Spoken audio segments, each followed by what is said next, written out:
gente, esse aqui é o segundo vídeo que eu tô gravando hoje sobre Adelaide, sobre o que a gente, como é que é a nossa rotina aqui, como é que foi a nossa adaptação. A gente completou 2 meses aqui nessa cidade, então a gente já pode falar um pouquinho como é que as coisas estão, né?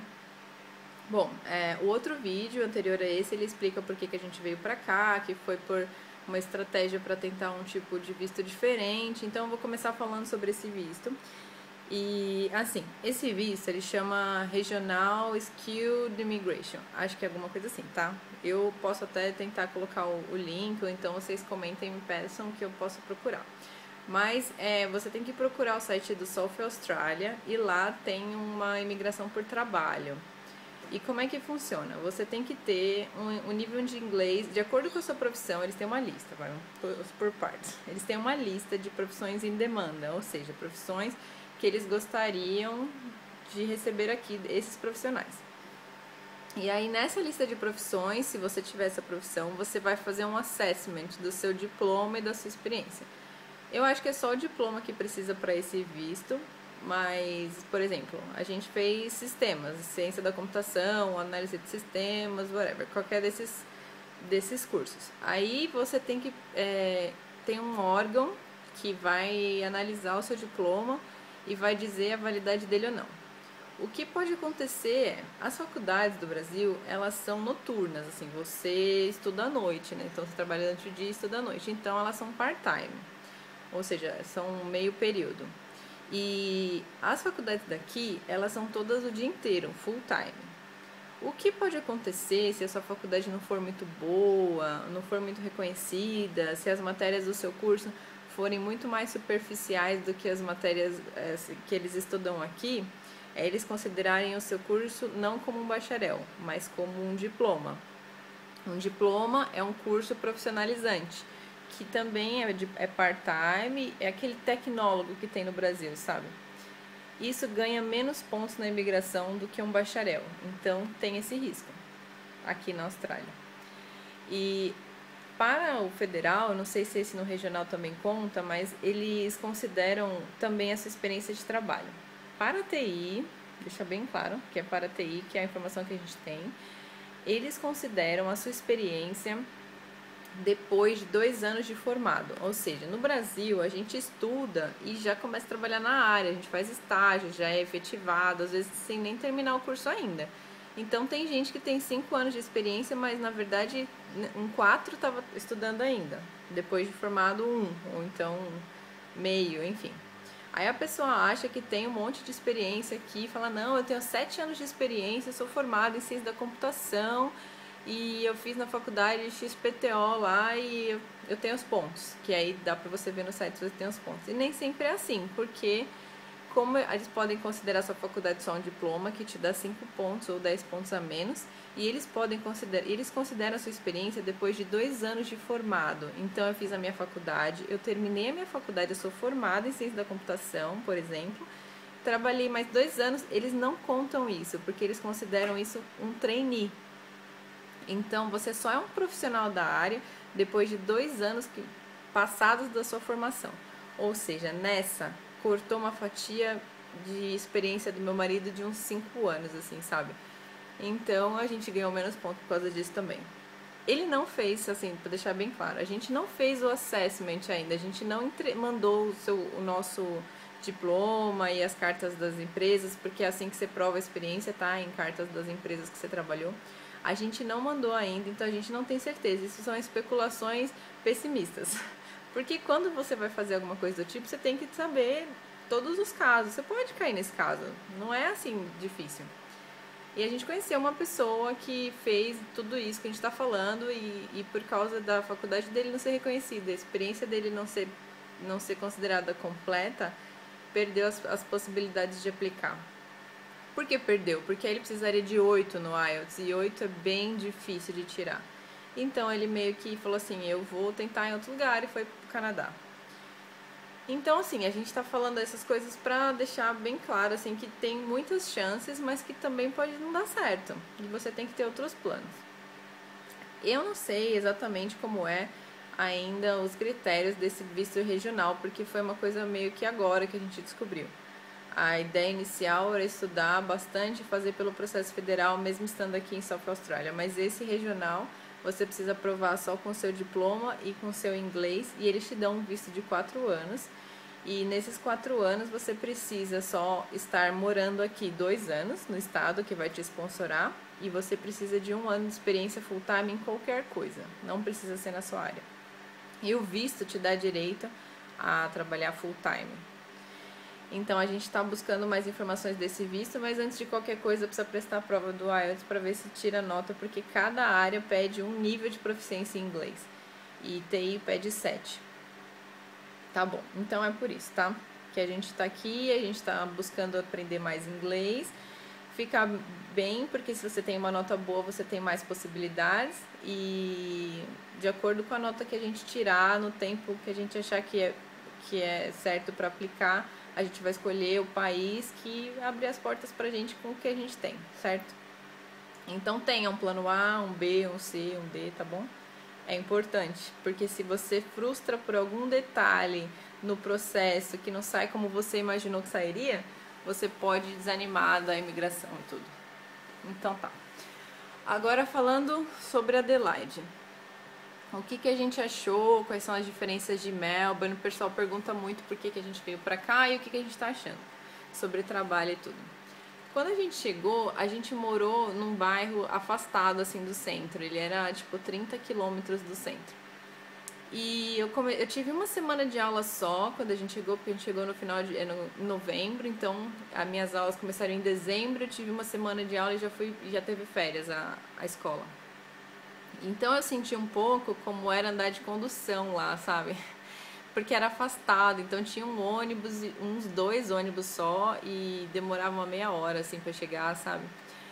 Como eu falei, em Melbourne a gente morava no centro, na Flinders Street, se alguém conhece. Então ali tinha 2 estações de trem, tinha tram gratuito para tudo quanto é lugar e tinha ônibus também. E enfim, a gente não tinha nenhuma dificuldade de nos locomovermos porque era muito bem localizado. A gente pagava $250 a semana num micro estúdio que tinha um sofá-cama e a gente montava esse sofá-cama para dormir e desmontava como sofá para poder andar no quarto, no estúdio.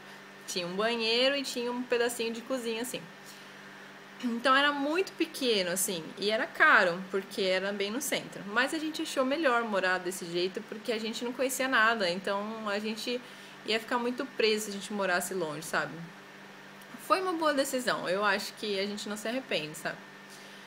Agora aqui em Adelaide é diferente, porque eu comecei a procurar casa no centro e não tem muito, assim. Tem aqueles Unilodge que são para estudantes mesmo de universidade, geralmente não tem vaga para casal e é bem mais caro.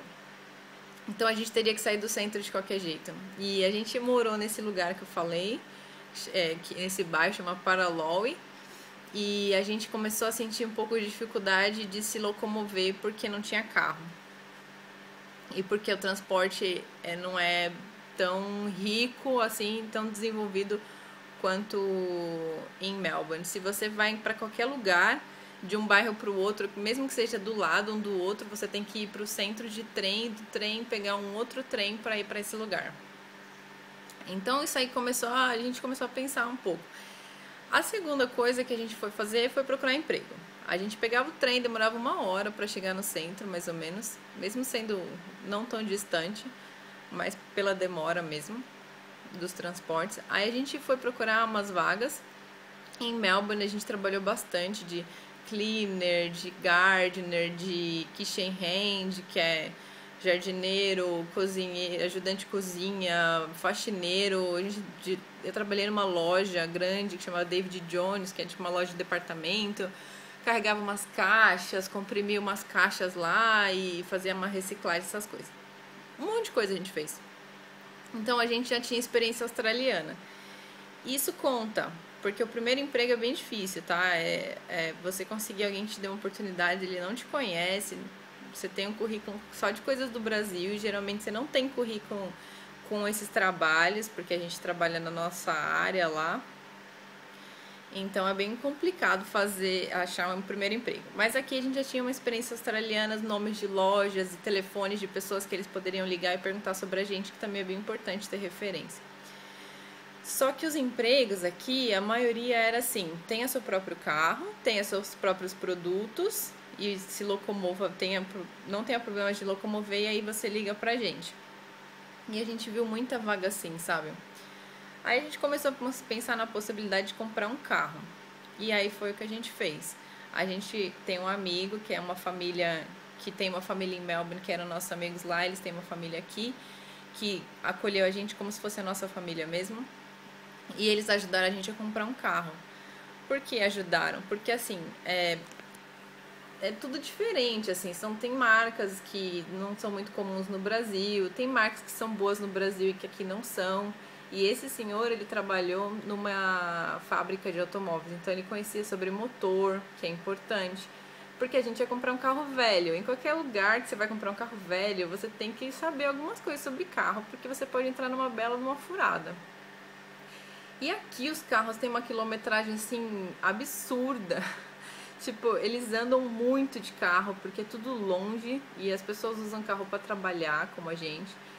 E os carros têm uma quilometragem, assim, de 200 mil quilômetros rodados. Então, se você não pega um carro que tem um bom motor, por exemplo, você vai ter muito problema com ele. Enfim, aí eles ajudaram a gente comprou um carro velho, a gente pagou 2.600, eu acho.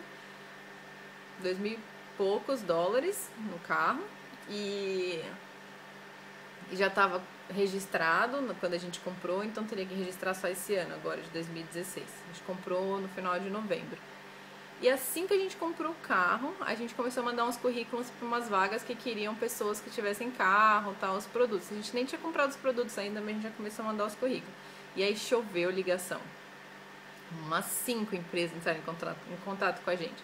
Outra coisa que eu fiz, além de ir no Gumtree e procurar, que é o normal que a gente faz, eu joguei no Google empresas de cleaner e tal, e de serviços gerais, e aí eu pegava o e-mail de contato deles, sabe, contato, roubo, o nome da empresa, não sei o quê, e comecei a mandar nosso currículo, meu e do meu marido, falando assim, ó, casal, porque eles pediam casal para trabalhar também, ou sozinho, falou, casal disponível, a gente tem experiência, tal, fiz uma cover letter, que eles chamam, que é uma cartinha de apresentação no próprio e-mail, e mandei para um monte de lugar, e aí eles ligaram, e uma das empresas é a que a gente está trabalhando hoje. É uma empresa de subcontrato. Eles têm os clientes, eles passam o contrato pra gente e eles falam quantidade de horas que a gente precisa trabalhar em um determinado dia, determinado horário, determinado local. Passam bonitinho pra gente, a gente vai e trabalha. E aí, quanto tempo a gente conseguir terminar os dois juntos, tá? Eles pagam essa quantidade de horas. E aí tem sido legal, porque é flexível, porque o meu horário de estudo é louco. E a gente tem umas limitações porque a gente é adventista, então a gente não pode trabalhar de sexta à noite até sábado à noite, que a gente guarda o sábado. Então a gente tem umas limitações de horário por causa disso, então isso é bom porque eles são flexíveis, então eles sempre consultam a gente se a gente pode trabalhar naquele dia. É como se fosse um casual, mas é fixo porque a gente trabalha quase todos os dias para eles e a gente assinou um contrato e tal. Então, aí sobre trabalho, foi tranquilo dessa forma, porque a gente tinha um carro e tudo mais. E a gente achou isso necessário aqui na cidade. Bom, então por enquanto é isso. As impressões sobre transporte, as impressões sobre trabalho. E aí essa é a primeira parte do vídeo, tá?